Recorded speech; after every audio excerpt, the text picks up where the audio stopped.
morning, viewers. Welcome to my brief devotion titled Fresh Bread. And I do hope that it makes an impact in your life as you begin a new day in Christ. When we carefully read the scriptures, we get to understand that Timothy, Apostle Paul's spiritual son, was a very timid person who could be easily intimidated. Apostle Paul, in his second letter to Timothy, makes it a point to assure him that God did not give us a spirit of fear, but a spirit of power and love and self-control. We read this in 2 Timothy chapter 1, verse 7. Fear is not just a reaction or a response to external circumstances. It is a very negative spiritual force. It paralyzes God's children, while faith liberates them. It begins from within us only, and it is totally destructive. In fact, fear is Satan's primary weapon. Satan acts when he spots fear in us, just the way God reacts when he sees faith in us. Satan always challenges the promises of God given to us.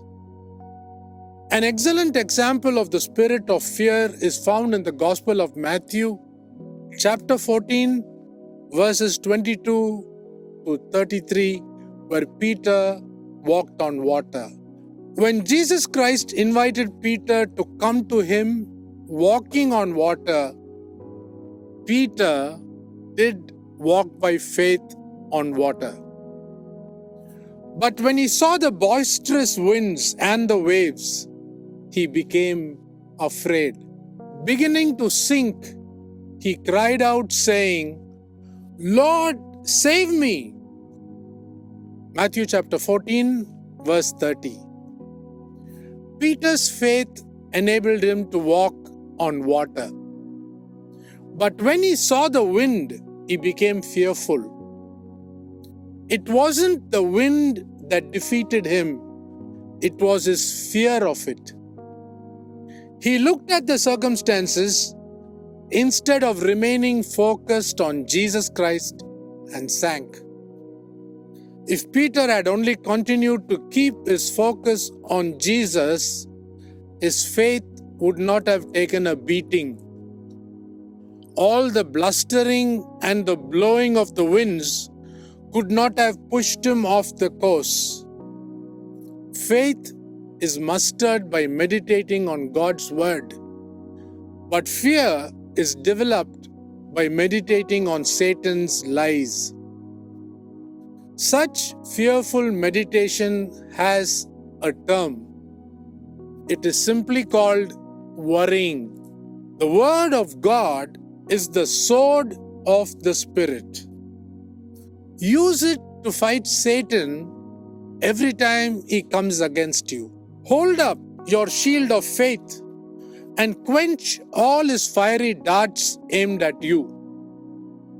Always speak words of faith and fear will depart.